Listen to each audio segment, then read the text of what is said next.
Good morning, everybody.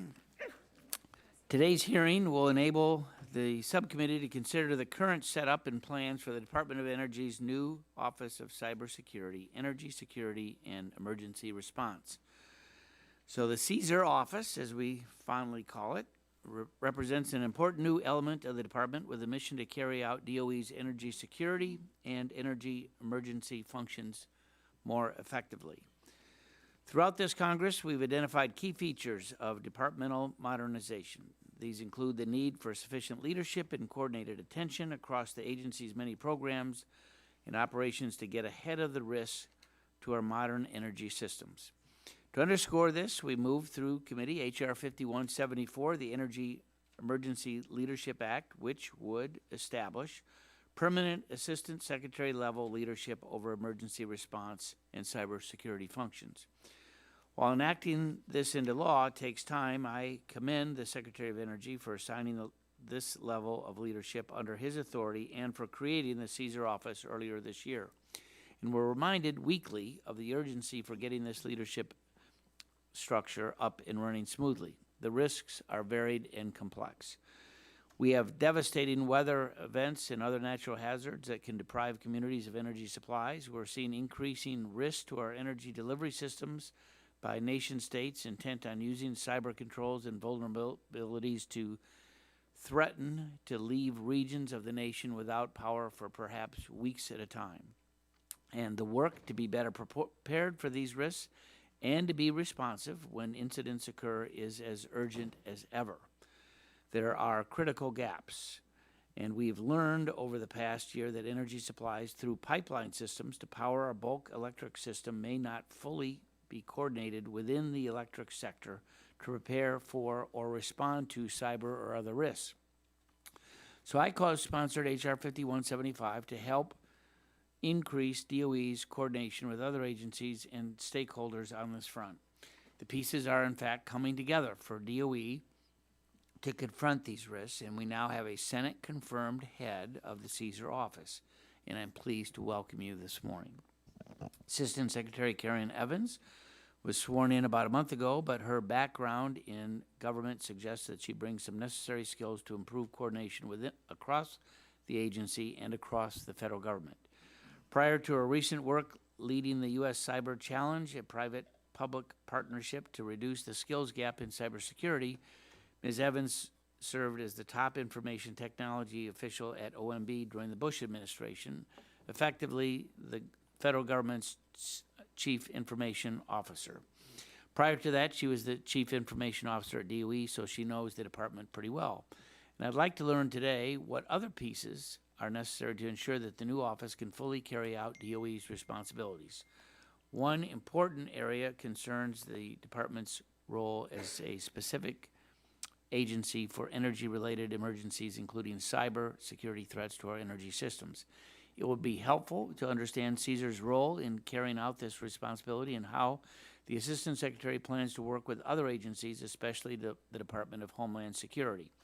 What does DOE bring to the table to enhance the overall federal effort to guard our energy systems against cyber attacks and provide the resources if those attacks are successful? In addition, what DOE is learning from recent natural disasters and what additional steps it plans to take to more effectively respond to energy supply disruptions. We heard in an earlier hearing with the Undersecretary of Energy that the expectations for what DOE can do in emergency exceeds its authorities.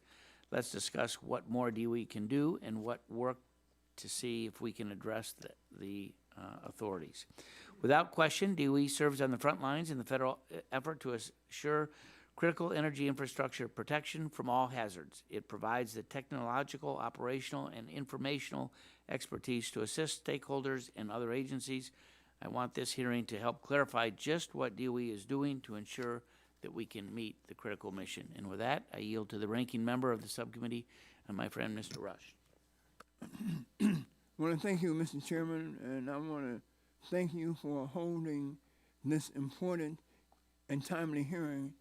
And I want to join with you to welcome Assistant Secretary Evans to the Energy Subcommittee for the very first time.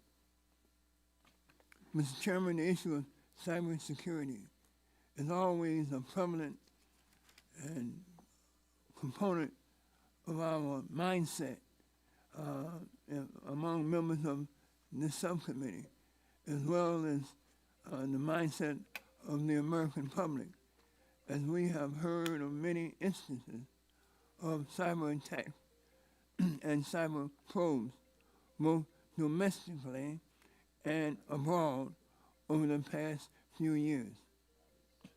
As recently as April, we heard from the FERC commissioners that our energy grid is constantly being attacked, almost daily, by state actors as well as by other entities who will try to do us harm. While we have not yet seen widespread outages due to cyber attacks on our electric grid, it is imperative that we take proactive steps to mitigate the risk of these attacks to the maximum extent possible. It is my hope, Mr. Chairman, and my expectation that installing Assistant Secretary Evans into her new role as head of the Office of Cybersecurity, Energy Security, and Emergency Response, or CSER, will go a long way in achieving that objective. As you know, Mr. Chairman, I have worked with my colleague, Mr. Walberg of Michigan, on a bill that codifies the work that DOE has already been conducting when we introduced H.R. 5174, the Energy Emergency Leadership Act, back in March. I want to acknowledge my friend Mr. Walberg for his leadership on this issue and convey my appreciation to all of my colleagues on both sides of the aisle for their support of the legislation as it passed through both the subcommittee and the full committee earlier this spring. As you know, Mr. Chairman, H.R. 5174 would basically codify this new position by amending Section 203A of the Department of Energy Organization Act and establishing the Assistant Secretary position responsible for cybersecurity and emergency response issues. The newly created Assistant Secretary will have jurisdiction over all energy, emergency, and security functions related to energy supply, infrastructure, and cyber security. This bill will also authorize the new Assistant Secretary to provide DOE technical assistance, as well as support and response capabilities with respect to energy security risks to state, local, or tribal governments upon request.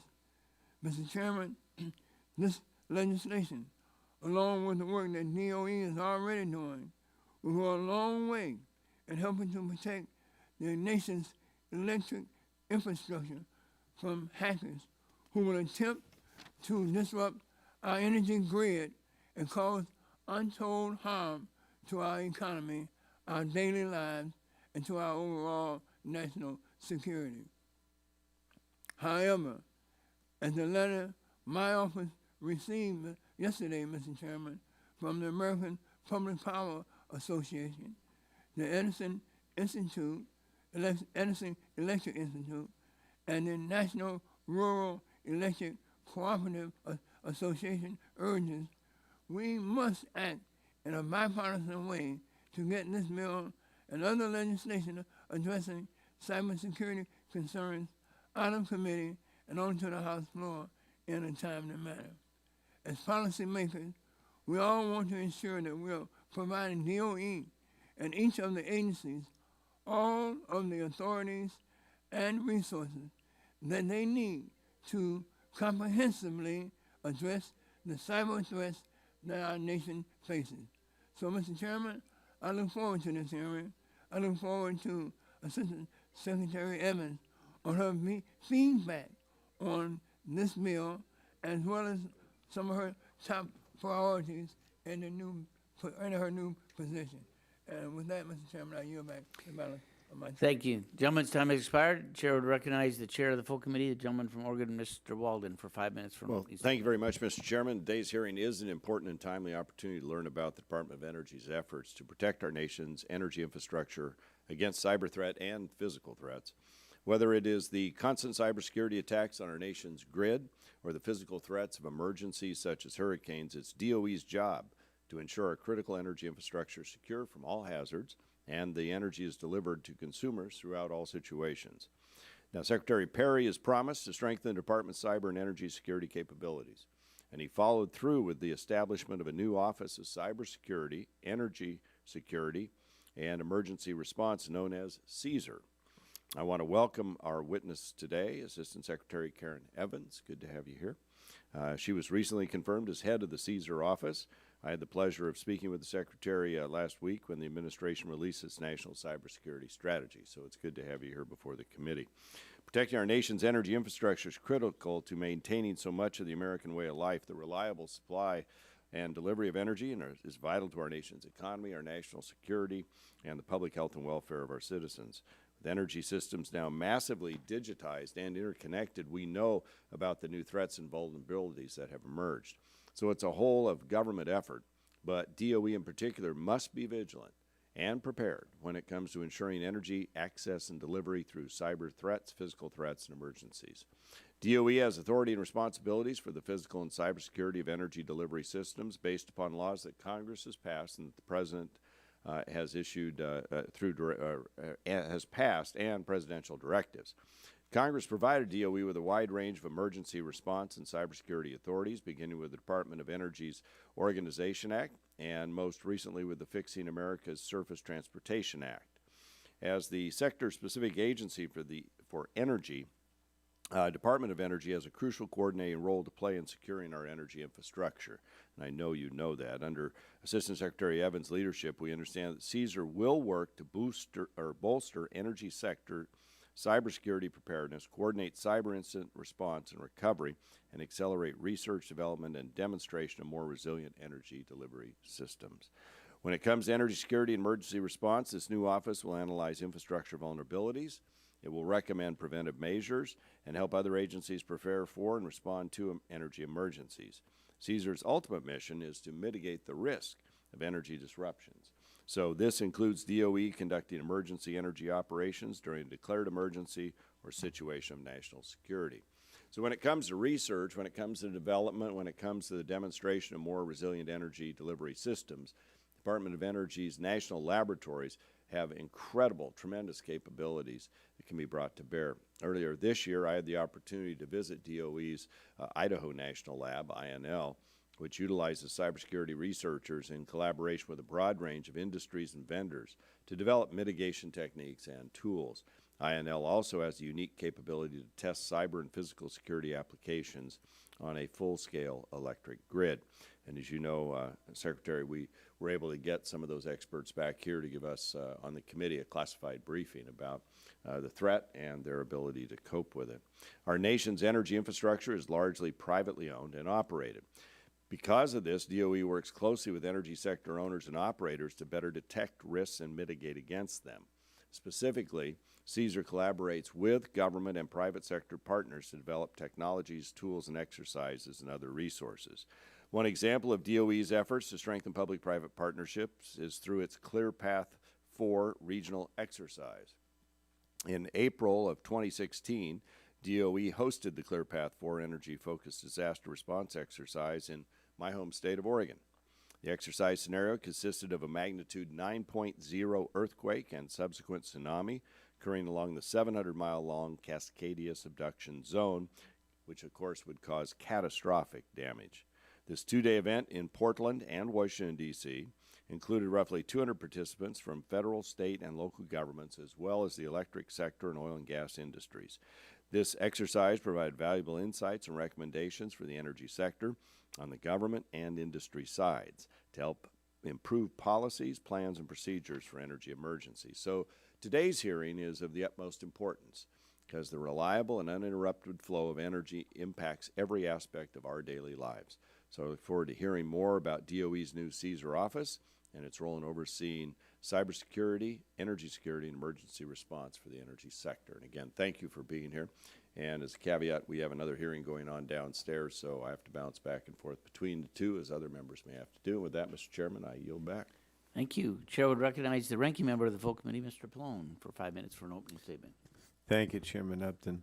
I want to welcome Assistant Secretary Evans here today and thank the Chairman for holding this important hearing.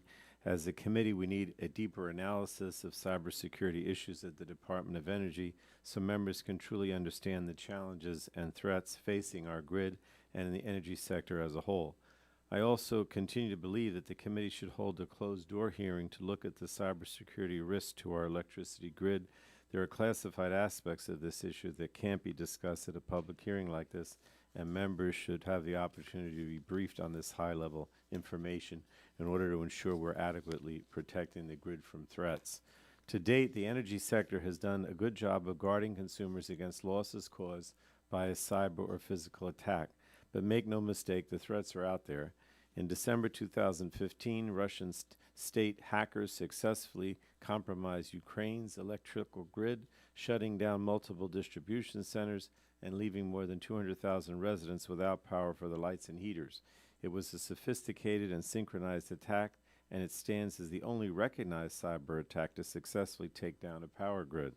And we owe it to the American people to ask whether anything about that attack could be replicated here, whether it be the electric system, the gas system or dams, or the railways that carry coal to power plants.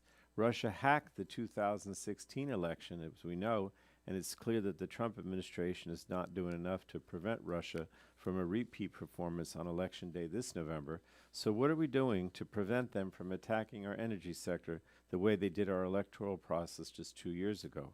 What are we doing to stop Russia from hacking our energy systems the way they hacked Ukraine's grid? And how can we make our energy sector more secure and utility workers more vigilant of cyber and physical security threats? And these are important questions that this committee must ask. So I'm pleased we finally have an Assistant Secretary in place at DOE to oversee cyber threats to our electricity grid, but I'm seriously concerned that the Trump administration does not have a senior official in the White House taking the lead on our nation's cyber defense. In May, President Trump eliminated the job of National Cybersecurity Coordinator, and 4 months later, there's still no senior official in the administration coordinating a response to the Russian cyber attacks. While DOE's role in cybersecurity is clearly important, a national response to these coordinated attacks cannot be done agency by agency. And the administration must not use cyber threats to our nation's grid as an excuse to abuse emergency authorities in the name of justifying subsidies to favored industries or companies. Too often, officials in this administration have touted the notion that the natural gas system is somehow unreliable or not able to fuel electricity production in as secure a manner as coal.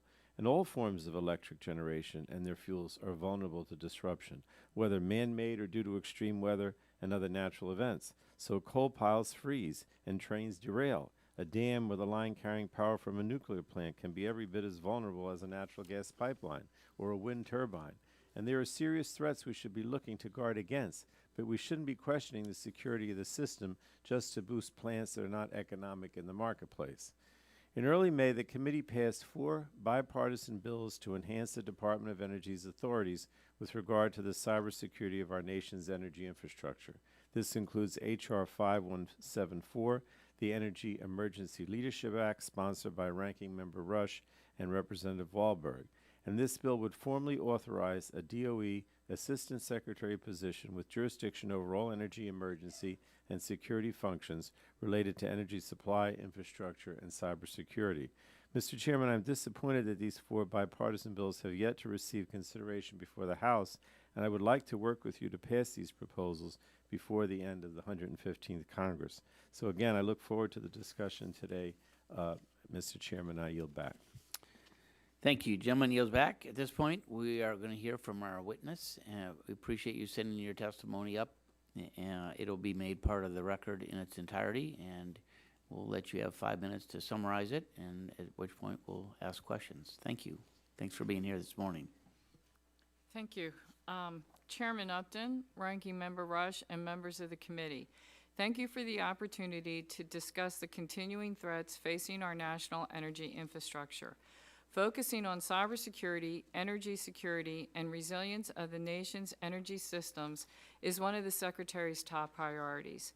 By creating the Office of Cybersecurity, Energy Security, and Emergency Response, also known as CSER, the Secretary clearly demonstrated his priorities and his commitment to achieving the administration's goal to energy security and more broadly national security. Our nation's energy infrastructure has become a primary target for hostile cyber actors, both state-sponsored and private groups.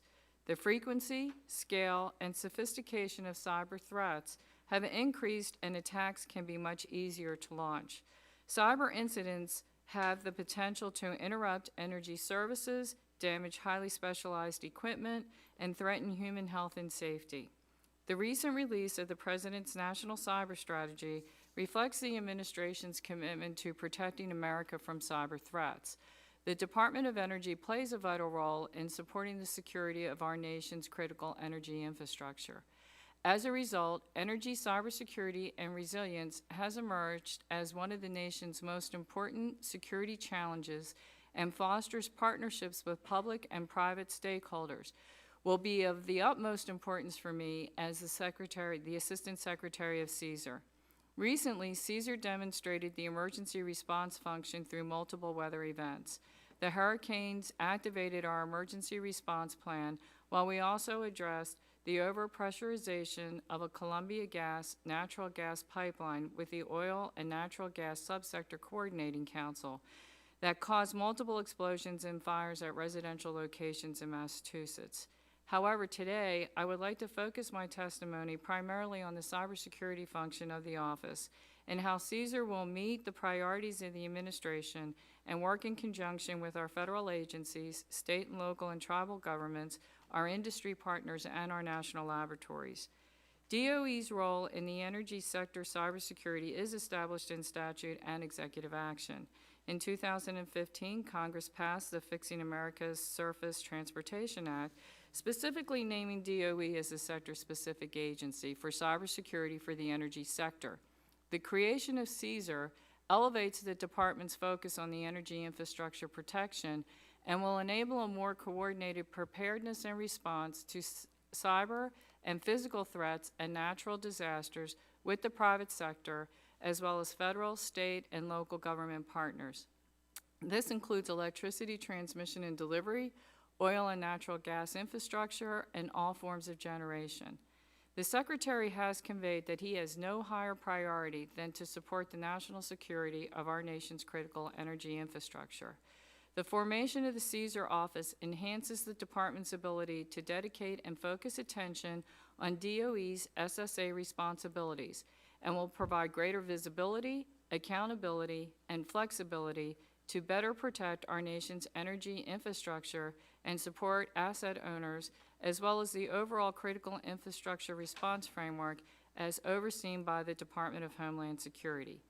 The energy sector, the core of the critical infrastructure partners, consists of the Energy Subsector Coordinating Council, the Oil and Natural Gas Sub-Coordinating Council, the Energy Government Coordinating Council, the ESCC, and the ONG-SCC represent the interests of their respective industries. The EGCC is led by DOE and DHS and is where the interagency partners, states, and international partners come together to discuss important security and resilience issues for the energy sector. This forum ensures that we're working together in the whole of government response. I appreciate the opportunity to appear before this committee to discuss cybersecurity in the energy sector, and I applaud your leadership. I look forward to working with you and your respective staffs to continue to address cyber and physical security challenges. Thank you so much. You're one of the first witnesses that we've ever had that has yielded back some of her time, so thank you. It's a good week. So, as you know, pursuant to authorities that Congress provided in the FAST Act back in 2015, DOE is, in fact, the lead specific agency, sector-specific agency for for the energy sector. And as such, you all are responsible for coordinating with multiple federal and state agencies and collaborating with critical infrastructure owners and operators on activities associated with identifying vulnerabilities and mitigating incidents that may impact the energy sector. And as I have listened to a number of different energy sector firms, they really do believe that there ought to be just one lead cop on the beat. And so that's one of the things that we wanted to do when we, on a bipartisan basis, passed the FAST Act. Can you tell us some of the greatest challenges as you all are coordinating with other agencies, Homeland Security, others? What is the what difficulties have you had? Have you felt that it's gone pretty well? I mean, do we need to do more? I mean, this is something that we want to make sure that you really are the cop on the beat. Thank you for the opportunity to answer that question. I would say that based on my tenure to date, which I am going to remind everybody this is like my 4th week. Yeah. So I've had the opportunity to actually experience this process firsthand, and I have really embraced the priority of the secretary and all my leadership in the SSA role, which is providing that leadership and making sure that we're the lead person, as you said, the one focal point where the energy sector can come in. And so I had the opportunity to do that with the hurricanes that came through, and then at the same time, we did have that natural gas pipe explosion. So I got to see all of it and was on the calls. And what has happened is, and the way that works is we are the lead on those calls when we talk. Now, it depends on which one we're talking about. So if we're talking about the ones that are being led by the energy sector, they lead that. And so the electricity subsector is led by industry. And we provide information into that, and we actively engage with them on that. Our staffs all work together, and every night during that hurricane response, we were on with the CEOs of the companies and providing them from the government standpoint, and DHS was with us. And we had other partners in there as well, so that if questions were asked, we led that response coming from us, and DHS then had the opportunity to provide information from cross-sector so that the energy sector could actually do what it needed to do once we moved into a response mode. So seeing it firsthand, seeing how it works, seeing that they took the lessons learned from last year and they applied it to this year's response. There were specific things that happened last year because of the way that this natural place went, the hurricane went, that it was a 1-2 type of punch. The event would come and then the flooding. There was specific planning that was done with the industry partners that reflected those lessons learned. And we had the opportunity, because of the way these calls were done, that we could cross-pollinate across the energy sector. So it worked well. Right now, I don't necessarily see any gaps, but like I said, I'm going to work through this. I am excited to embrace this role. And should we see any gaps, I know I would work with my DHS and the other federal agencies, and we would come forward to our respective committees to ask for that assistance.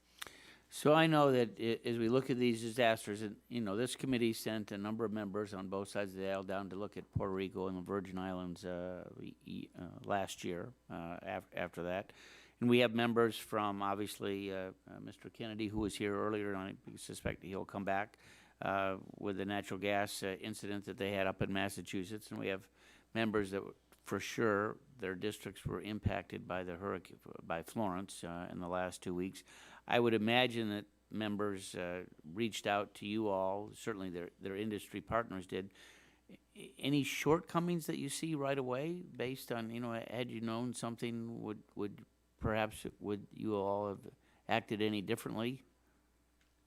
On this go around, from what has happened? Yeah, so far? So far, I would say that I have a team that's in place, that the department has a team that's in place, and I have the honor to actually manage them, that know what they're doing in an emergency response situation. Their responsibilities, our responsibilities as ES-12.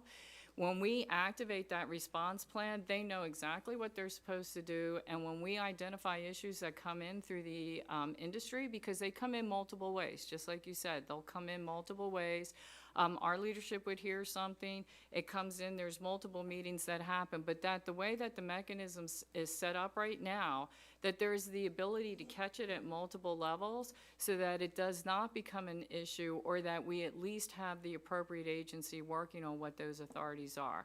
So for example, in the recovery, one of the things that were being discussed was the ability to use drones. Okay, so everybody has them, but there are flight plans that have to be filed, right? And so there was a working group immediately established. So our sector knew exactly what was going on in the other sector based on the interaction that happens across with the emergency response and the national response framework. So there are multiple levels that happen. Does communications break down? It probably will, and how we need to respond to that and then take that back in to improve it, that's what we're looking at.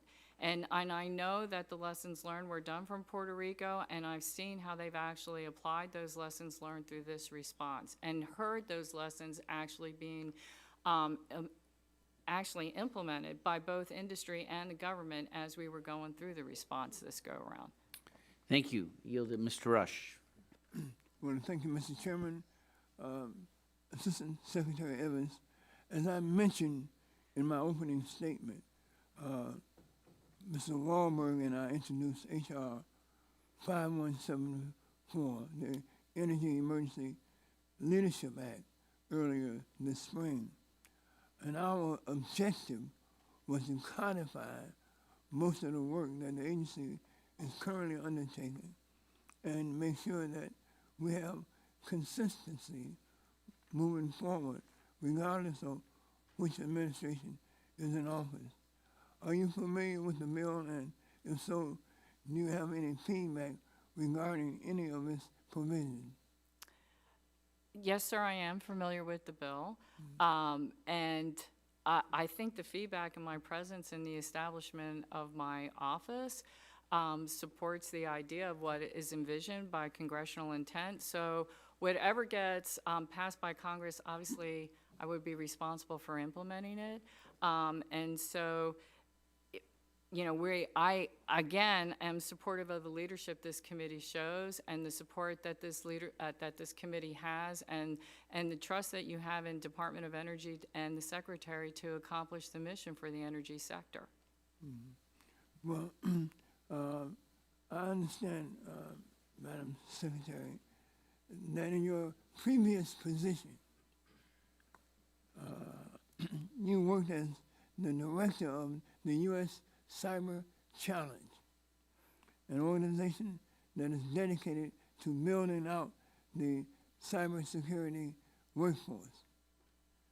From that experience and that perspective, do you have any concerns that you want to share with the committee regarding the nation's workforce preparedness when it comes to cybersecurity or the threats to our electricity grid?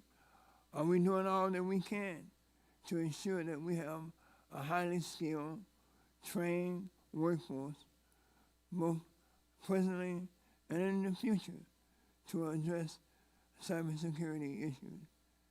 And if not, what are some of the recommendations that you may want to share with us to make sure that we have the capability to address these important issues related to our nation's security as it centers on the area of workforce development?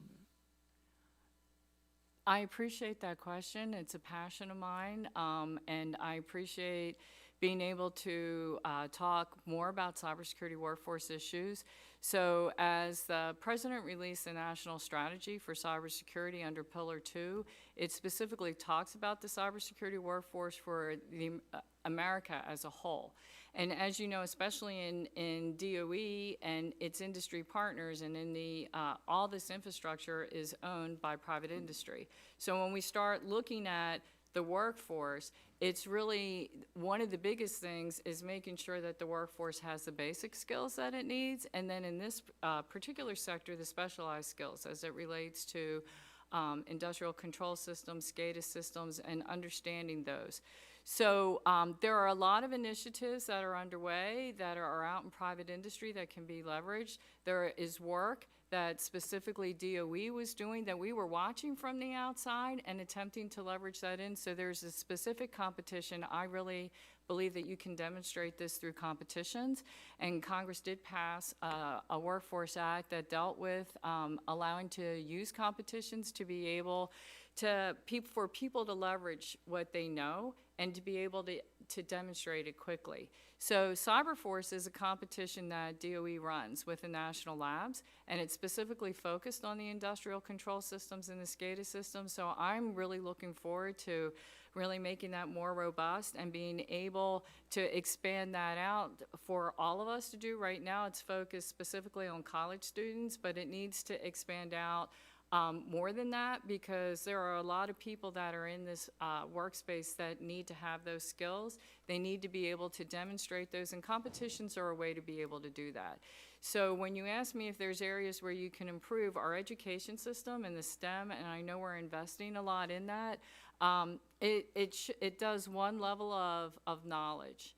And what competitions do and what employers need to have and what the federal government as a whole needs to have is that the person, when they start on day one, have the ability to show how they would apply that knowledge. So if you think of it from a science degree, you know, I go to lecture, but then I go to lab. So the competitions allow for that applied knowledge so that if I'm hiring somebody, I know they have the basic set of skills that I need to have, and now what I have to do is train them up for the delta in my industry or in my specific company, or in the case of the federal government or DOE, specifically in what we're doing as it relates to cyber emergency response type of capabilities. So there's a lot of promise. There's a lot of work that is happening in the universities, and I really view my job as not to duplicate that, but to leverage a lot of the work that's happening nationally and be able to bring it into the Department of Energy as the sector-specific agency and be able to shine a light on that so that the industry as a whole will be able to take advantage of it.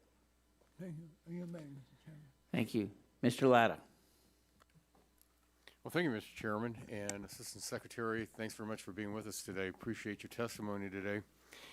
You might be aware that I chair the Grid Innovation Caucus with my good friend, Mr. McNerney, and we've worked on several pieces of legislation together. And I'd like to highlight one in particular, which is the Cyber Sense Act. And this legislation requires the Department of Energy to establish a voluntary cyber sense program to identify and promote cyber secure products intended in the bulk power system. And the bulk power system includes facilities and control systems necessary for operating an interconnected electric energy transmission network.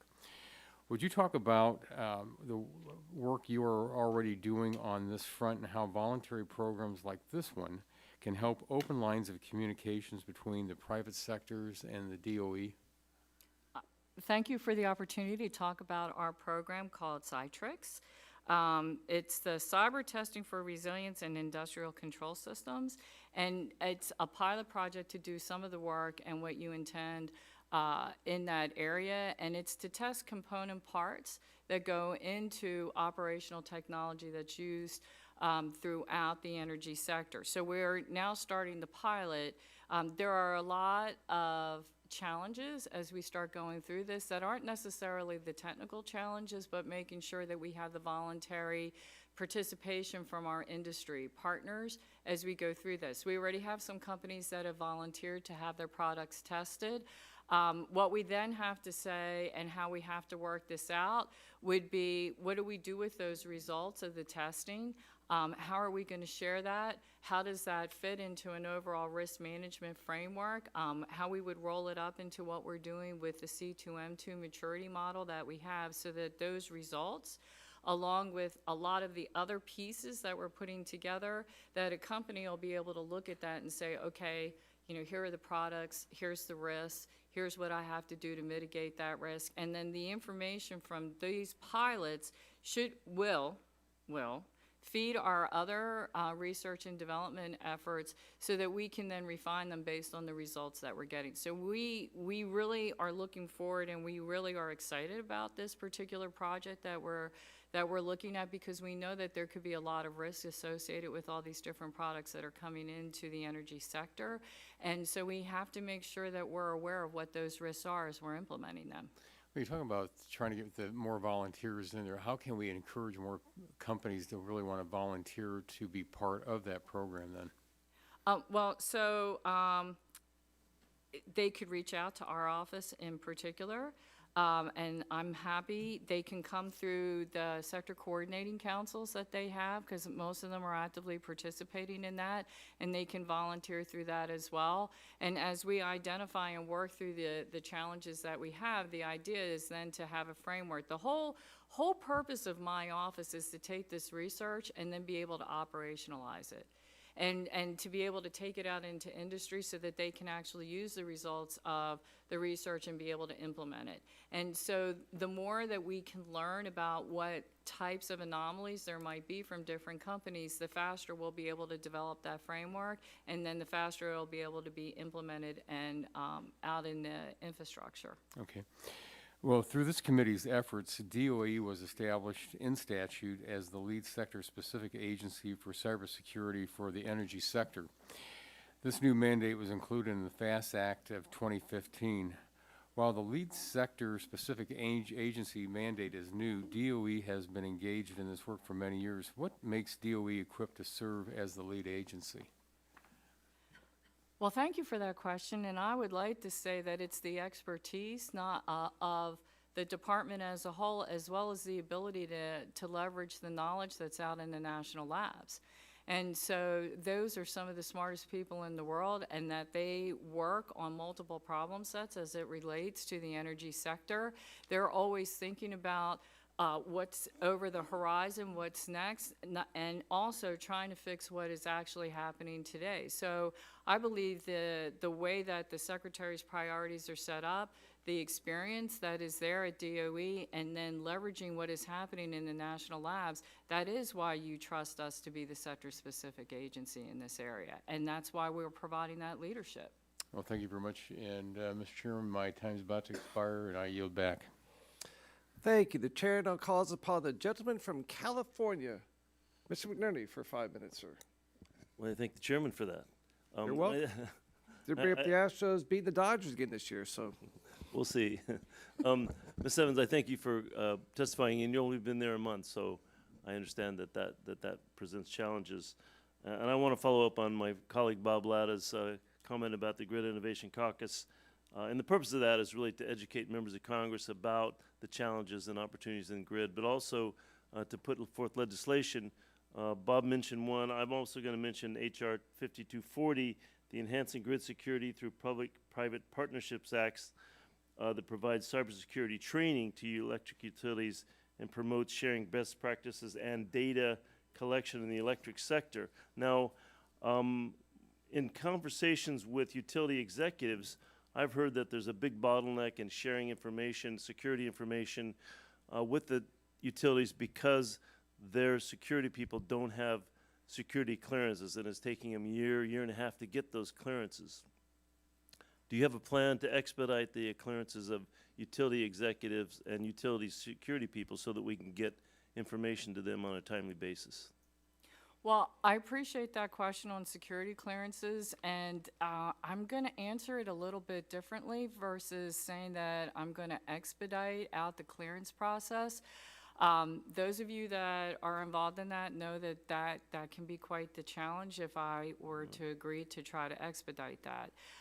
What I really am trying to do, and what the vision of this office is to take information that is informed by threat intelligence, right? Threat intelligence types of things, things that are classified, overlay it on what's here, and then take it so that it can be actionable out by the utilities. So you don't necessarily have to have the classified background behind it. A lot of times, especially when you're working out there, and I come from an ops background, you really want to know what you're supposed to do. The why can come a little later on.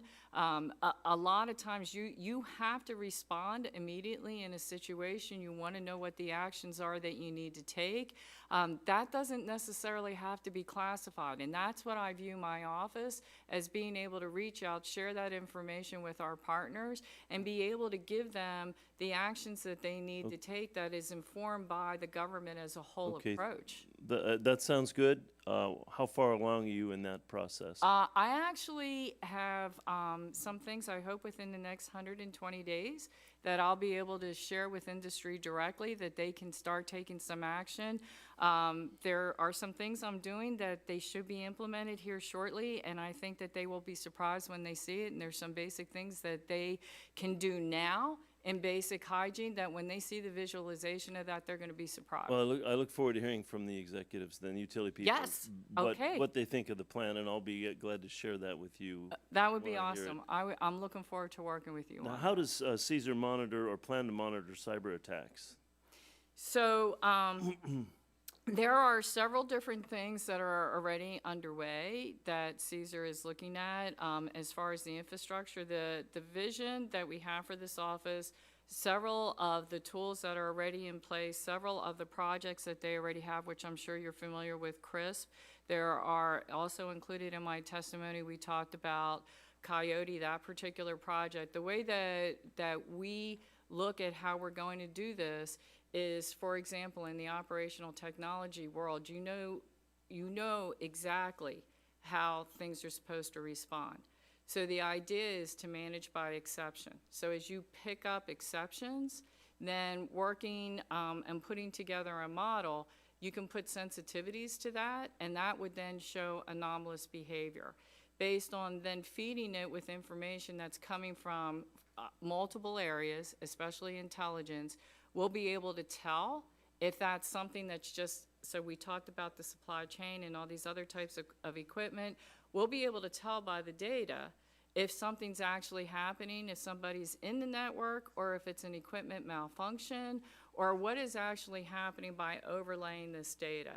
Are we there now? No. We have several of these pieces in place that are So being pilot you're tested. basically using big data and algorithms, or will be. So that's We will be. That's why there's different Again, I'll look forward to pieces. hearing more about that, and I have time for one more question. You may not have time to answer it. Do you feel confident that our utilities are adequately prepared and protected from Russian and North Korean cyber attacks to prevent massive blackouts or credible enough threats of massive blackouts to make our nation vulnerable to cyber blackmail? So since you asked me, do I feel confident? The answer would be no. Thank you. Thank you. The chair now calls upon the gentleman from Secretary Evans's home state of West Virginia, Mr. McKinley. 5 minutes, sir.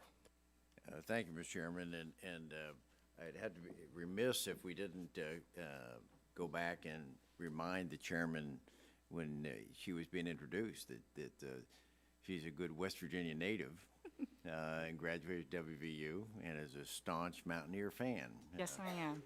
So thank you for coming here to this. I'm curious about a few things. Primarily dealing with the reliability, because of the question you just heard from Congressman McNerney about the capability of meeting the challenges we face. And the President has been wrestling with a 202C, or Defense Procurement Act, as a way of addressing that. Can you give me an update on maybe what's happening in that arena for everyone to understand that we may be having quite a few power plants shut down or prematurely without having 202C or the defense procurement? So if you could give me a little update, if you could. I actually can. Thank you for that question. Secretary Perry was speaking yesterday about this exact issue. And what he said was that he does not have anything new to update at this time, that this is still a policy that is being reviewed by the White House. Okay, but building off that, and we talked about the ISO New England, the problems they're having there in getting power. Not only the importing, as you're probably familiar, that they're importing from Canada 73 gigawatts of power into New England. Do you dispute that number? Do you think that number is that's the number that's been published, 73 gigawatts? That's essentially, for people to understand what that means, that's about 100 power plants that don't exist in New England as we rely on importing power from Canada. Is that about correct, the 73 gigawatts? I don't have the exact numbers in front of me. I'm happy to take that question back. And If you would, please, because yes. we're trying to be energy independent, and we have a section of the country that is got some issues about being able to meet the challenges, whether that's from hacking or internally. So we're now depending on importing. So let me ask another question then with that, with the dependability, and we just, from McNerney was just talking about Russia. Isn't it accurate that New England was getting its natural gas this past winter from Russia, from an LNG tanker that was in Boston Harbor? I don't know the answer to that question, sir, and I'd be happy to take that back as well. Well, I've got the answer. Okay, there you go. So, yes, the answer is yes. Okay. It was. And so it's a matter, if we're going to be energy independent, and we're going to make sure that we have the power necessary for New England area, we've got two issues. Are we going to continue to import gas from Russia, and are we going to import power from Canada?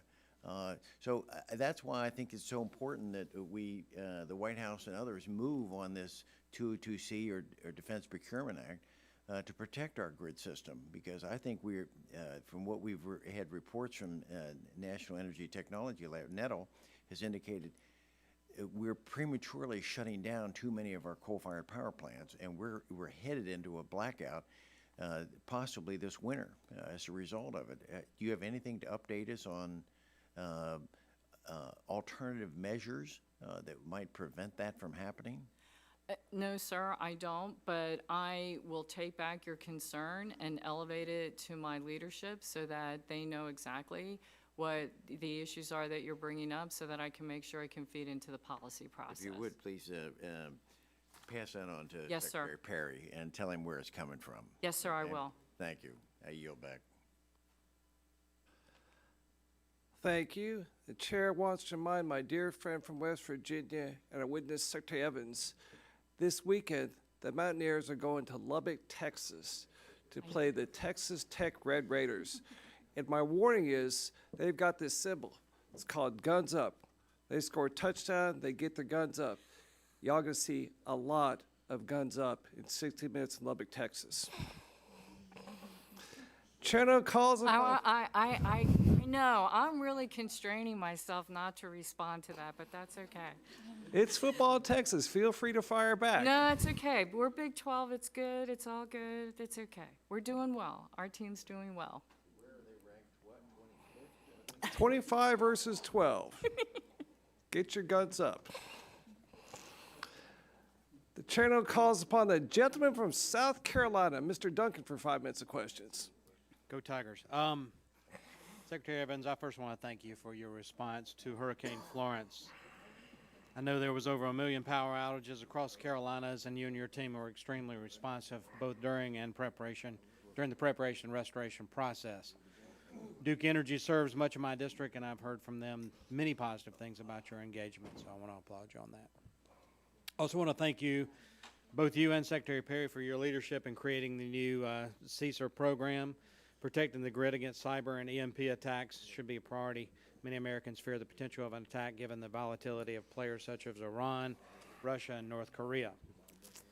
Over 5 years ago, the U.S. DOE and industry, with industries matching over 80% of the funds established at Clemson University, perhaps the world's largest, most capable electric grid emulator.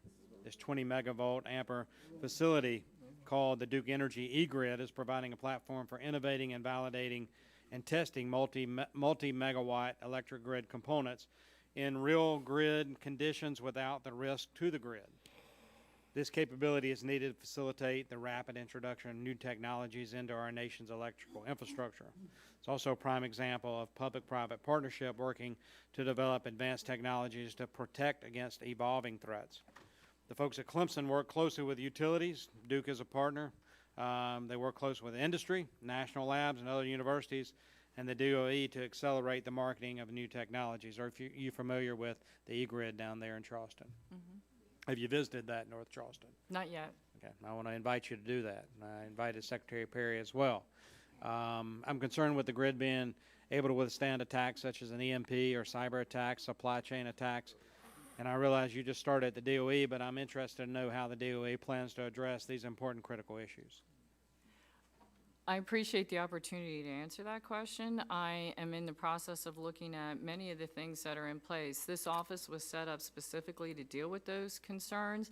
And Congress has given us that authority as a sector-specific agency to really embrace that and to go full force into that. My office, in conjunction with other offices within DOE, really are looking at how do we need to do that. What are the right investments as we're going forward? What is the right research and development as we're doing that? There are many projects that are already in place with the national labs. It is my intention to leverage those results and implement them. And so I am of the mindset that my office is about the implementation and working with industry to get it implemented and then distributed through industry so that they can benefit from the results of all that research and make sure that it's actionable so that it can go out there so that the grid and our energy sector is resilient and then can withstand. The Secretary has told me that his highest priority and his biggest concern is that when a natural disaster is happening, that we would also have some type of disruption in the technology and that we would be able to discern between the two if they're related or if it is our adversaries taking advantage. And that's what I really look at as the highest priority, to be able to implement that technology and be able to provide that information up through the appropriate mechanisms so that the Secretary and DHS and the administration is properly informed so that they can make those decisions. I used to serve on the Homeland Security Committee, and since I've been in Congress, there have been several attempted attacks on transfer stations, substations, different things. We've gotten lucky in that the supposed attackers didn't realize diesel fuel didn't explode, and et cetera. Those type of physical attacks on our electric grid are very difficult to predict and protect against because we can't monitor every substation and whatnot. What sort of work is DOE doing in that regard? And we know all about the cyber stuff, but these are physical attacks. It would just take a simple explosive device, and so have you all thought about that? And what, working with Homeland Security, are you doing about it? So the short answer is yes. And the ICER group that is in my responsibility does exercises. And so we heard a little bit about the Clear Path 4 exercise. The idea is to develop different scenarios around those so that as it's being executed, what are the responses? Have we thought about everything? And so when you do those exercises, and there are exercises coming up like Liberty Eclipse, and there are things we're doing with NERC as the Grid X. Those exercises, they inform the ability to actually respond. So the idea is, okay, we all have a plan, but you want to exercise the plan before you actually have to do the plan and respond to the plan.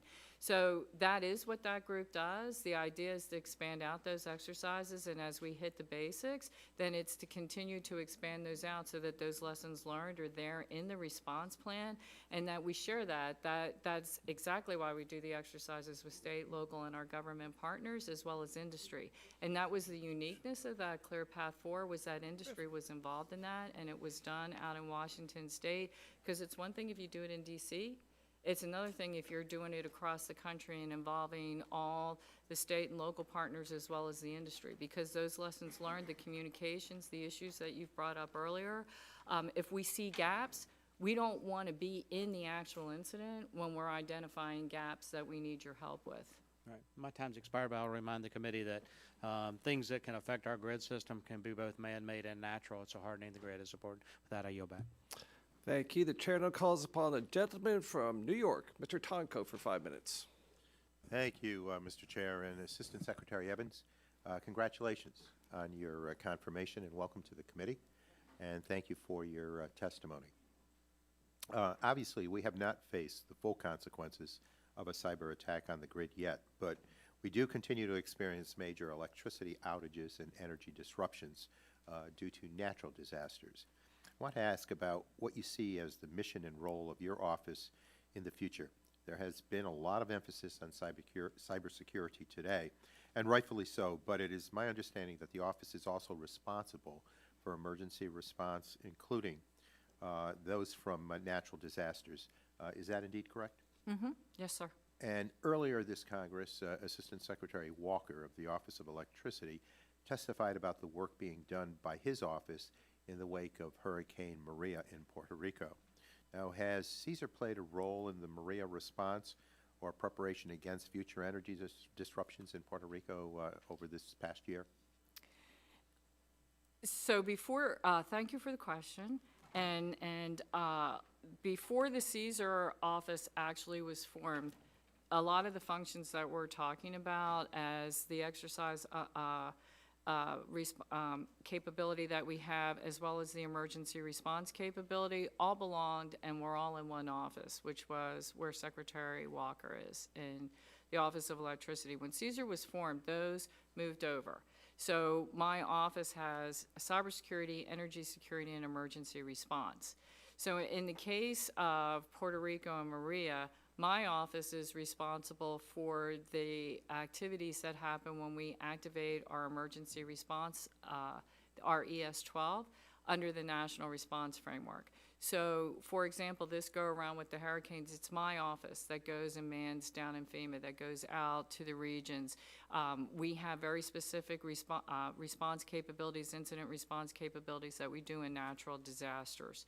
When we move into the recovery phase, and that's what's happening right now down in Puerto Rico, Assistant Secretary Walker continues that effort. He was just down there for the anniversary, was looking at everything that is there, and he is involved in the recovery aspect.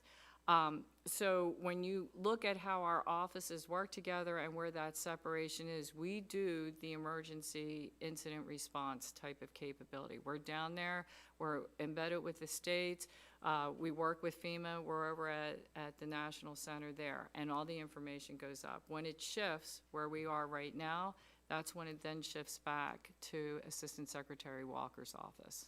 Okay, thank you. And I know that earlier there were questions about Hurricane Florence. So in this cross-pollination between the two offices, have there been lessons learned or experiences from Maria, from the Puerto Rico experience, that helped in your or influenced your responses in some way with Florence? I would say that based on the way that Assistant Secretary Walker handled that, he has been instrumental in bringing up the CSER office, and his interactions of what he has done and how I've been able to be brought up to speed so fast is based on those lessons learned of where they clearly see the delineation between the two offices. So again, this is a secretarial priority. Assistant Secretary Walker and I really have worked that out. We continue to work it out, but we really look at his office as very strategic in looking at how you're doing different things, and then my office, it feeds directly into my office for lessons learned impact, and then we implement from a tactical standpoint.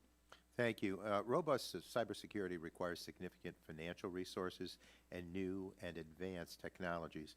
But we know there are many small utilities with limited resources that might not have the same technical capacity as their larger components. Does DOE have a plan, a technical assistance program, or funding available to assist these smaller utilities, such as a public power authority, a small public power authority, or a rural cooperative? I would like to take that question for the record because I'm unaware of the specifics, but and I would like to get back to you on that specific question. If you would, please, that would be very helpful because they obviously can be impacted by some very severe disasters, and that assistance would play a major role in their responsiveness. So thank you again for your response to the questions. Thank you. The chair now calls upon himself for 5 minutes. And again, welcome, Secretary Evans. I can assure you there'll be no talk about football, Texas Tech versus West Virginia this Saturday. I won't talk much about cybersecurity. That's important. But I do want to focus on natural disasters and specifically hurricanes. As you know, my home state of Texas is a cornerstone of Americans' energy production and security. The greater Houston is a cornerstone of this cornerstone. We produce the bulk of the oil that's refined and used here in America, and we also have the launching port through the number one exporting port in America, the Port of Houston, for these energy to head overseas and change the world. Hurricane Harvey hit us 13 months ago, hit us twice. You know, was it a windstorm? Was it a storm surge? It was a rain event, almost 4 feet over all of southeast Texas in less than 2 days. I know your organization is new. You've been on the job for 4 weeks. But could you talk about what you've all learned with Harvey, Maria, Irma, and now Florence, what those lessons are? And also, after a storm, do y'all do some after-action reporting and include all the players, the state, the government there in the state, the counties, the cities, the first responders, and private parties who are involved in the recovery from these storms? What's your sort of plan there, what you've learned so far? Thank you for the question. It is my understanding that after-action reports are done. After-action reports were done after last year's Harvey. And I do know that a lot of the lessons learned were specifically discussed on the coordinating calls with our industry partners.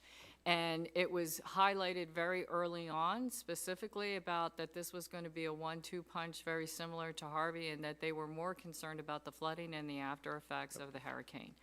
And so the utilities, as they were on the calls, because of those lessons learned, did pre-position over 40,000 workers before the flooding happened, because they knew what would happen about the roads and how things would be. And so that happened. Additionally, what happened because of things that happened there that they applied this year is there were things that dealt with once the power company went in, they were looking at one set of power lines, and the telecommunications companies then would go in, and there was, they would cut lines because they weren't sensitive.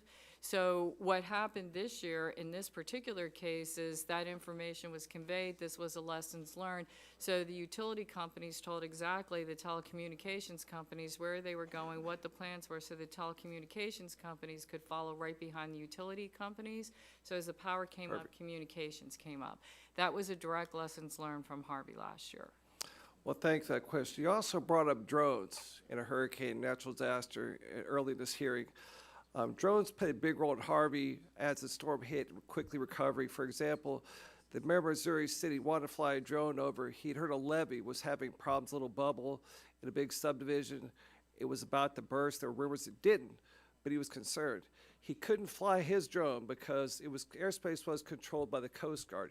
It took him 1 day with this levee about to break maybe and flood all these homes to finally be able to fly his drones. So my question is, I know it's not your jurisdiction per se, what is your role in these drones over these disasters? What is DOE's role here? Can they help out Missouri City and have those fly those drones quickly to save people in need in a time of crisis? So as the sector-specific agency, when especially that was discussed as another lessons learned that happened from last year, that the drones would be critical, and then there's a lot of information that we have from our own modeling that we share with the utilities companies.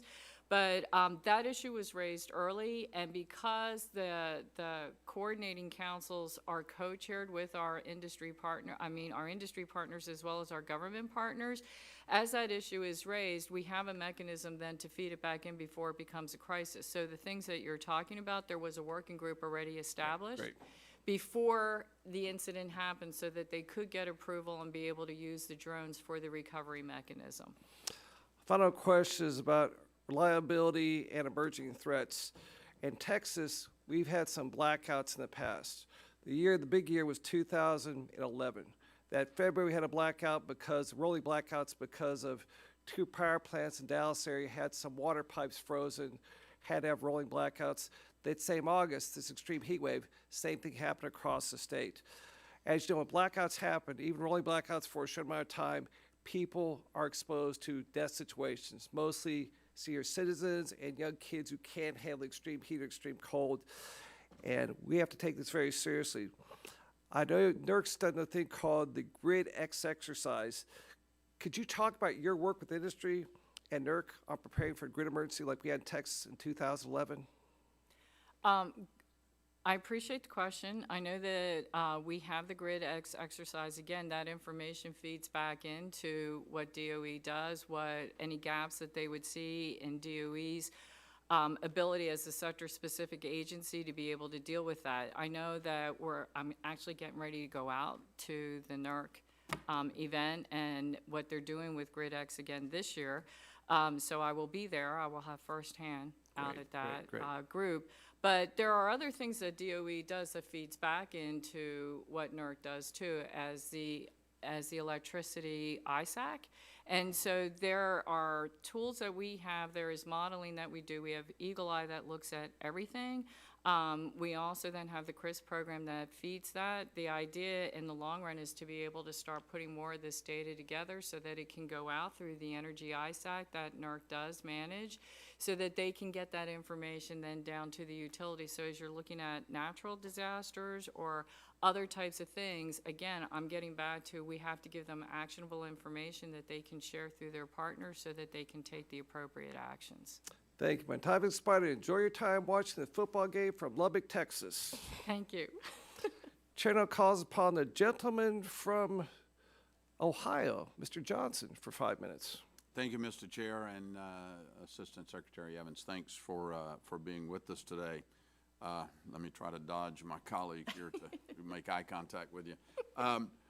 Decisions made by different agencies across the federal spectrum can impact our electric grid and specifically impact how our grid operators, generators, and grid-related devices effectively perform and communicate with one another. For instance, the electric utility industry has added and is continuing to add data networks along its infrastructure to bolster its reliability.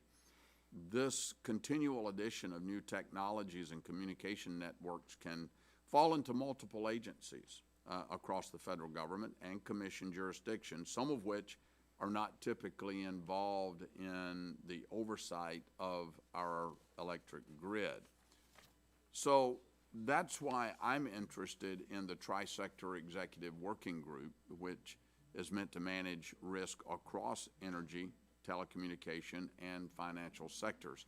Can you tell me a bit more about this work? Yes, sir. I appreciate the question on the Tri-Sector Working Group.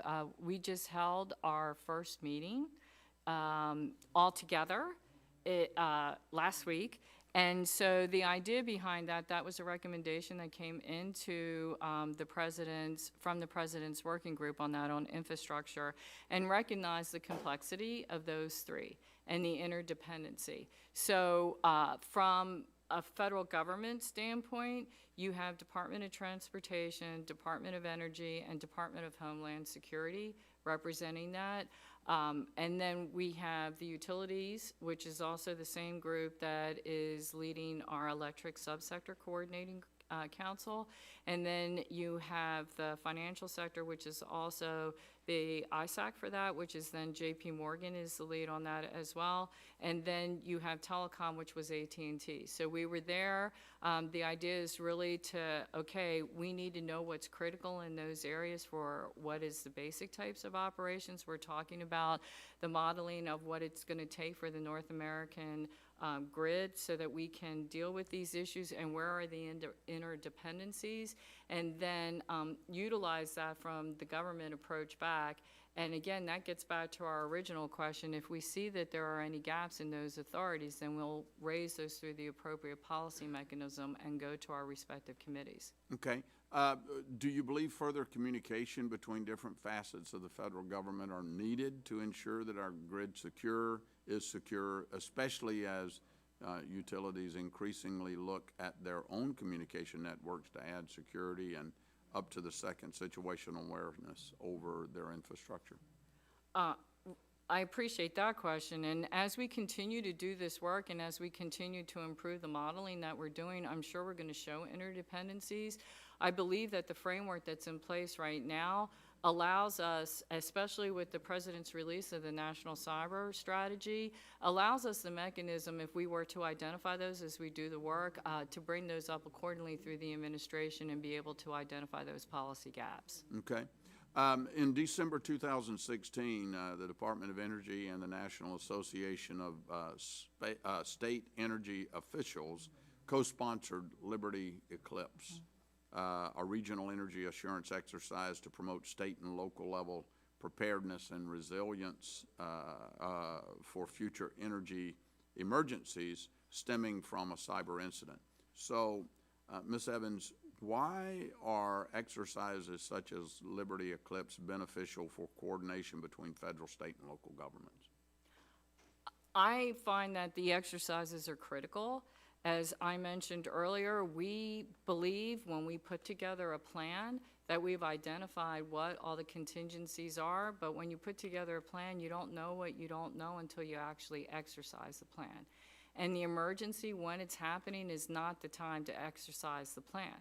And so these exercises, Liberty Eclipse, which we're getting ready to do another exercise on that, identify any gaps that are the issues that you're raising right now, either between the federal government going across or down with our state and local partners or across with industry. What were there any lessons learned from that exercise, and have any of them rendered any improvements? There were lessons learned, and it's my understanding that those lessons learned, the plans have been updated, and they're now going to be exercised again in this next exercise of Liberty Eclipse to see if they were adequately addressed and if any new gaps or any other new lessons need to be applied and updated as we go forward. So that is happening in this next exercise that we're doing of Liberty Eclipse at the end of October. Great. All right. Well, thank you. Mr. Chairman, I yield back. Thank you. The chair now calls upon the gentleman from Oklahoma, Mr. Mullen, for 5 minutes. The great state of Oklahoma. Great state. Great. A good state, not the greatest. Thank you, Mr. Chairman. And Ms. Evans, thank you so much for being here. It's always impressive when you see individuals coming here well-informed and knowing the issues. So thank you for taking the time to get here. Recently, there was a tragic explosion in my district at a drilling rig, and I'm pretty sure you're aware of it. A question that I have is, which I really don't like the acronym CSER, but I guess that's how you pronounce it. What role does CSER have in assisting the U.S. Chemical and Hazard Investigation Board in their investigation and response? So it's my understanding that as a sector-specific agency, and the way that we roll things out in an emergency response, that we would provide information to the appropriate agency and the appropriate board. What kind of information are you providing for them? What comes up through the channel, if there's concerns that come directly from the industry, if there's types of information, I do not have the specifics on that one, but I do have the specifics, well, like, for example, when the Massachusetts one came up.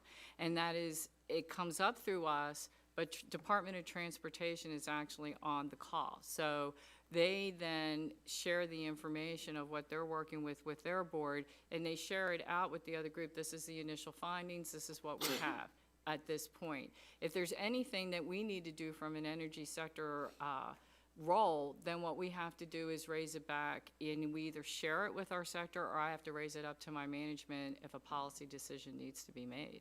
Do you share that information with the public if there's reason to be sharing, or is that someone else is sharing that information?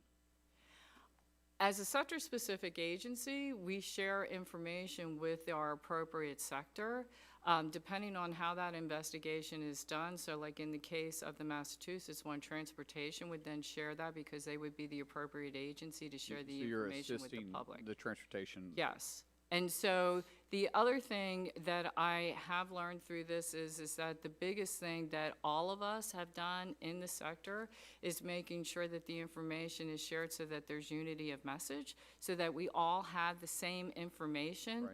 So that way we're not saying different things from a different vantage point, but that the information is consistent. So who's coordinating that response and that information, the flow of information? Who's gathering it and putting it in the right hands? Is transportation leading that too?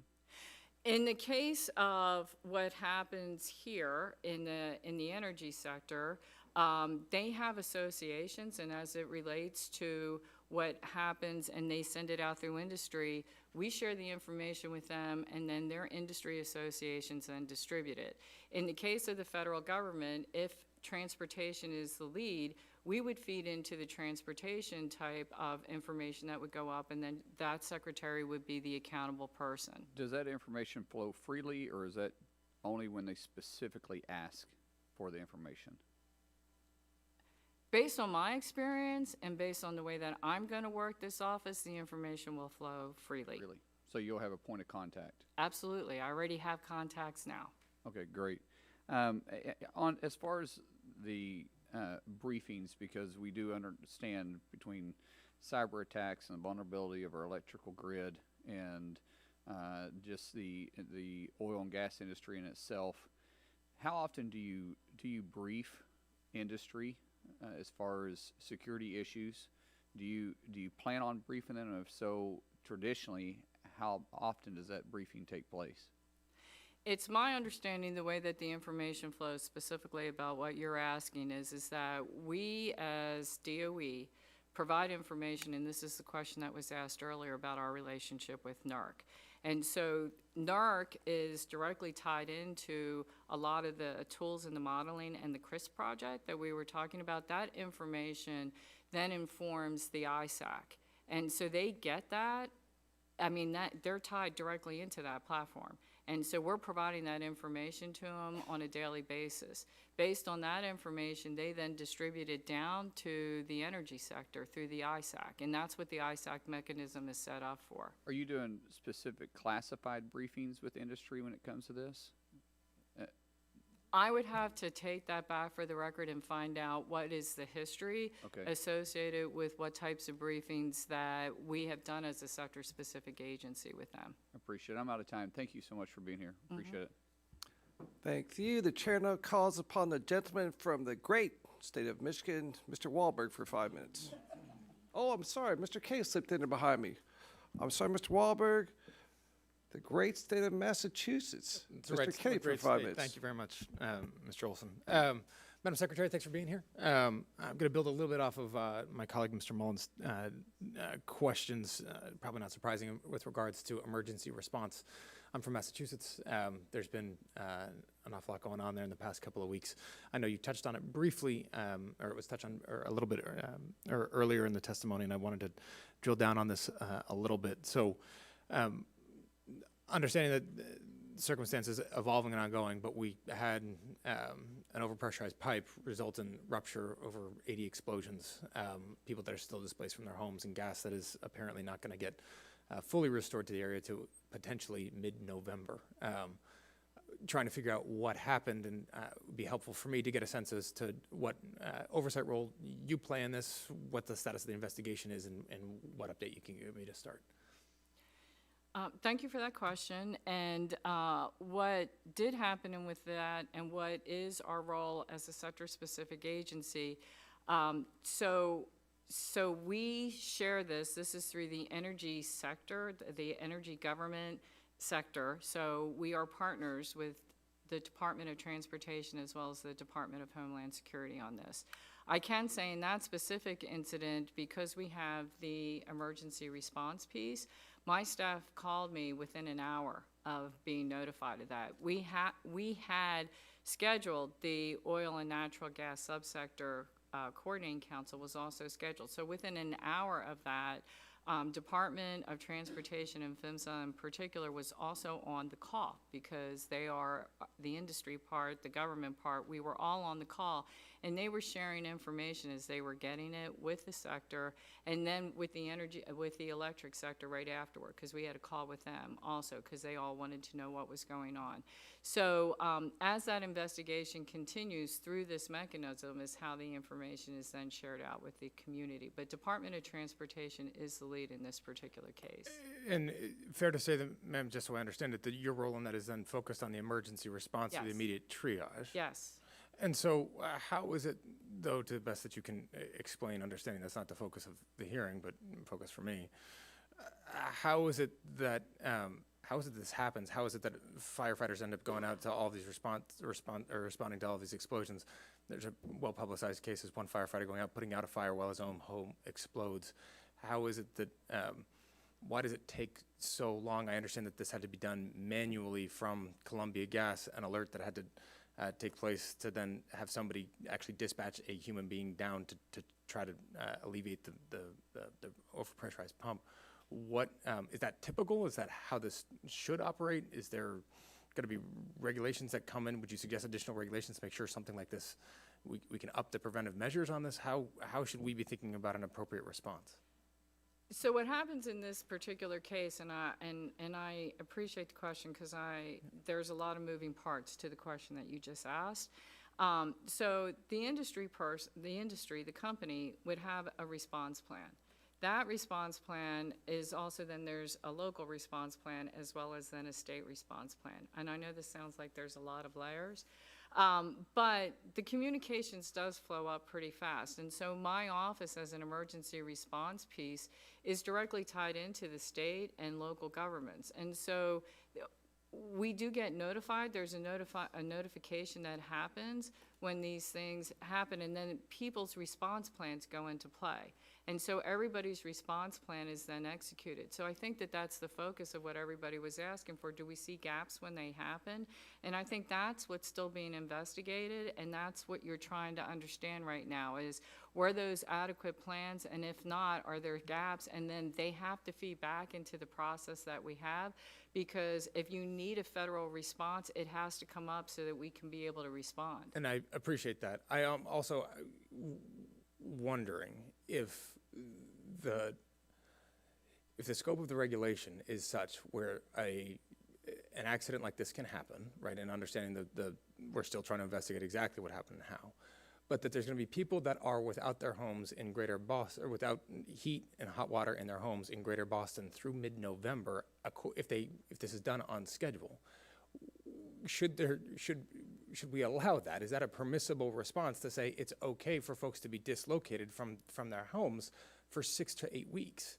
And if not, why, if the company was actually in compliance with the regulatory environment the existing regulatory environment, why is that part acceptable? Because I've got 2 little kids under 3. This doesn't affect me, but I would imagine that for a family trying to heat their home with space heaters, that some of these homes, that's not even adequate, for 2 months becomes a real challenge. Then Columbia might be doing the best they can to replace hundreds of miles of pipeline.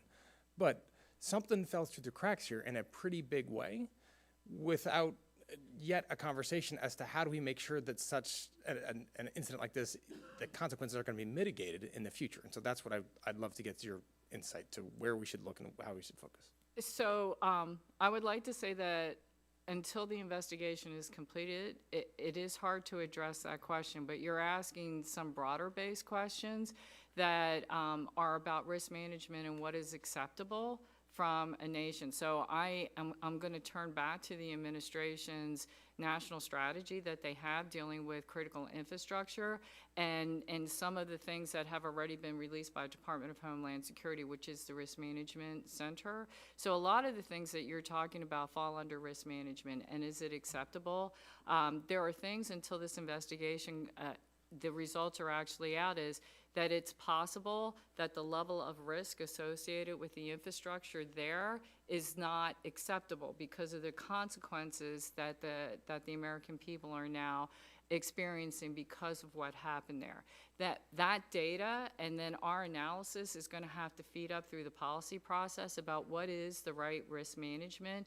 Is it going to take a regulatory change? Is it a legislative change? Is it an investment? And that is going to be a policy decision, and that's the intent. And that's what my office is focused on being able to do, is provide that type of information after this happens so that the right policy can be made so we can answer that question for you. Chairman, appreciate your patience. Look forward to working with you on this issue, Madam Secretary. Thank you. Thank you. And I remind my friend, too, to please talk to FERC about pipelines as well, because they're a big federal agency. DOE's got a role in that, but FERC is a big one for pipelines. And yeah, I just want to make sure you talk to FERC. The chair now calls upon the gentleman from Michigan, the great state of Michigan, Mr. Wahlberg, for 5 minutes. Well, thank you, Mr. Chairman, and thanks to the Assistant Secretary for being here.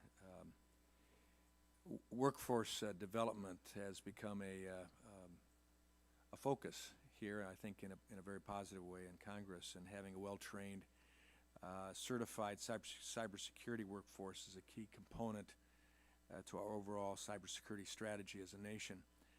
However, recruitment and retention of cyber workers is a well-documented problem, challenge, frustration, especially in the public sector. What programs are in place that allow cyber workers in the department to have professional development opportunities as well as enhanced skill sets and what plans do you have to add to that preparation? I appreciate the question on workforce. This is a passion of mine, so I'm in the process now of looking at what kind of training and what type of programs are actually available for my own staff to be able to go forward. I did mention the CyberForce effort, that competition that is run by the national labs. That has a lot of promise to be expanded both internally as well as externally, and continue to grow beyond the initial view of that, because a lot of what that is focused on is energy specific, and that is the baseline of skills that my team will have to have in order to be able to respond and be able to work with the industry. So there are a lot of nuances when you go through this, and when you use the term certified, that means a lot of different things to a lot of different people.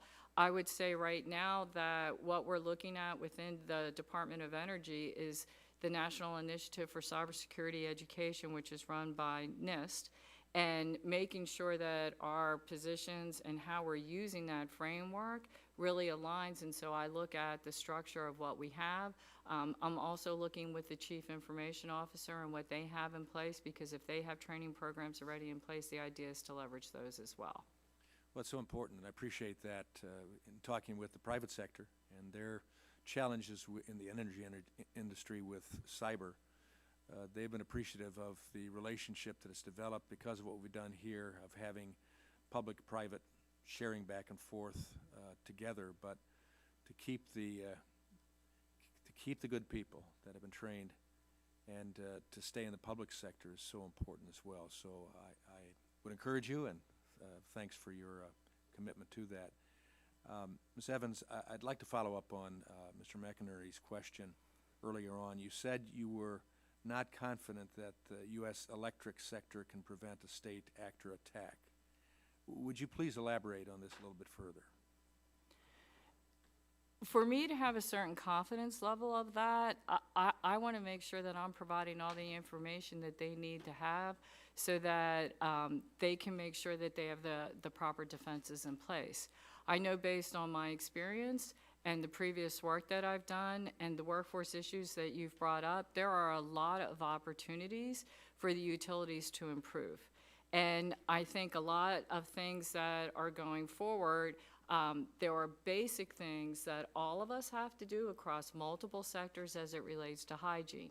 So the more we integrate technology into what we're doing, the higher the risk it becomes. And I think it really does become a risk management type of approach. And the executives of those utilities as well as the workers need to understand what are the risks that they're bringing into their enterprise as they go forward. I think right now that that's the dialogue that is happening. I think DHS is showing the leadership with the Risk Management Center so that that information can then perpetuate throughout the industry. And then what you're going to see is those interdependencies. Right now, that whole holistic approach is really not understood across the industry.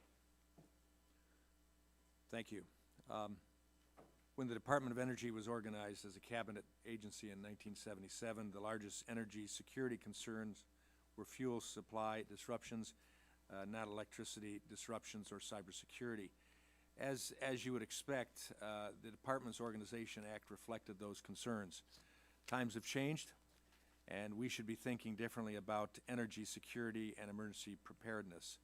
In my bill with Ranking Member Rush, H.R. 5174, we specify functions to include emergency planning, coordination, and response. Could you talk about your work to elevate these functions in your new office? I appreciate the opportunity. I'm happy to talk about that.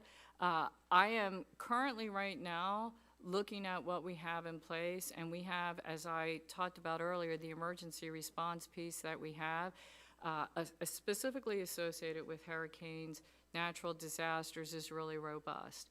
What I really want to look at is the exercises, and then how do you continuously improve that to bring in other threat vectors that we've been talking about, man-made disasters, cyber disasters, so that same robustness and the same responsibilities that we have as a sector-specific agency and in the National Response Framework as ESF 12 are broadened based on what you envision that this office and what the department is responsible to do. So I am leaning forward into that. I am trying to redirect some of the activities that we have right now. I'm looking at several of the investments that we've already made to make sure that they capture these other pieces so that we can make sure that we're operationalizing those for the department. Well, we wish you well on that and would appreciate any involvement that we could have with you in identifying gaps and assisting in finding solutions to meet those needs. I'd be happy to talk to your staff about what we're doing as we continue. Okay. Thank you. Thank you. The chair now calls upon the gentleman from the Commonwealth of Virginia, Mr. Griffith, for 5 minutes. Thank you very much, Mr. Chairman. Thank you for being here today. As we change our mix in our grid, we're becoming more and more reliant on natural gas, which means we have more and more natural gas pipelines running across the country, which are subject to potential harm or attack. I do think that your agency is the right one to do it. The chairman mentioned a few minutes ago that people need to talk to FERC also, and we may need legislation to make sure that we have coordination going there. I personally think we've given too much power to FERC as a Congress, and we need to take some of that back anyway. But along those lines, I find it interesting because I think it would be helpful in this if we looked at some of the new technologies. As a disclosure, I have a Corning facility in my district, and they were showing me a number of their products. They do not make this product in my district, but they've apparently got a fiber that they can put on top of a pipeline that can detect temperature change and vibrations that then shows you on a computer if somebody is driving a truck up near the pipeline, getting out of the truck, walking, starting to shovel. You can tell all of that from the vibrations. And if there's any kind of a leak, so you've got both the bad actor and then just the bad pipe issue, they can also, because the temperature changes and it can detect the temperature change, it can pick up a pinprick leak. And I'm just wondering why we aren't asking, at least on the new pipelines that we're putting in for natural gas, that we don't have some kind of a technology like that so that we can observe if somebody's trying to do something untoward, or observe if there's just an accident about to happen. I think it would behoove us to do some of that. Have you all looked at any of that, or is that something you would be open to? I would be open to doing that. Based on my previous experience, I was a partner in a venture capital firm, so I understand a lot of what you're talking about with the new technologies. I would say that trying to be a little disruptive, that a lot of the models that are currently being looked at right now are from the center going out, kind of the command and control piece, and what you're really describing is from the outside in. Yep. And so that is going to change the architecture, and I view that that's what my role is to be able to say, hey, if we agree on this, here is an architecture that we're recommending so that we can then talk to industry about it. Based on that, and we're looking at it from a national security standpoint, it's my understanding the way this is supposed to work, so you guys can correct me here, is that then that would feed into the FERC process, which then could then do and address some of the things that you're talking about, because we would show this is the modeling, this is how it works, here's a voluntary way that you can do it, and can then be built into the standards process, which would then be overseen by FERC. Well, and that may be, but I'm not sure that they're completely on board with all of this, and so I'd be more than happy to work with you all to see if we needed legislation to just say this is where we're going to go. You have to figure out first how you want to change that architecture, but it does seem to me that that's probably a better way to go, instead of from the central office out, have the information coming in, And that would I'll seem be to be happy safer. to brief you as we continue Yes, to ma'am. do this work. And I appreciate that. I also should probably note that while I've seen this one product by one manufacturer, I'm sure they're competing interests, and I don't care which one gets picked. I just want to make sure, because I have a lot of constituents right now with two pipelines coming through the area, one through my district and one through the neighboring districts. There are a lot of people who are concerned about problems like we heard about from the senator from Massachusetts, and pumping stations, and they're worried about the safety of their communities and their homes. And it just seems like we probably could put their minds to ease. I know when I've talked about this technology with those folks, they said if only they were doing that, I'd feel a lot better about it. They'd still probably have some reservations, but they'd feel a lot better that, 20 years from now, they weren't going to have a major problem. I thank you, and I yield back. I thank the gentleman, and seeing there are no further members wishing to ask questions, I'd like to thank Secretary Evans for joining us today. And I just want to remind you, if you go out to Texas Tech this Saturday or sometime in the future to watch a football game between the Red Raiders and the Mountaineers, enjoy Lubbock, Texas. Two things you should do out there. First of all, the Shack Barbecue. The Shack Barbecue, 2309 Frankfurt Avenue, Lubbock, Texas. Okay. The best barbecue in the Panhandle of Texas. Much better than, West Virginia barbecue, North Carolina, Kansas City. We got the best. Also, if you want to see a real tornado, Texas Tech has this thing called the National Wind Institute. They have this machine that generates small tornadoes just to study a tornado. So it's kind of cool. Go see that tornado. Enjoy Lubbock, Texas. You have to go out there. Before we conclude, I'd like to ask unanimous consent to submit for the record the following documents: a report from DOE's Office of Energy Delivery and Energy Reliability. Number 2, a letter from the committee to send to Secretary Perry. Number 3, response letter from DOE to the committee. Number 4, a letter to Speaker Ryan from EEI, NRECA, and the American Public Power Association. Without objection? No objection. No objection, so ordered. Mr. Chairman, Yes, sir. I just want to say this to Secretary Evans. It's really been refreshing to hear your testimony. And this morning, you have you certainly have an understanding and broad knowledge of all the areas, and you've taken the time to really answer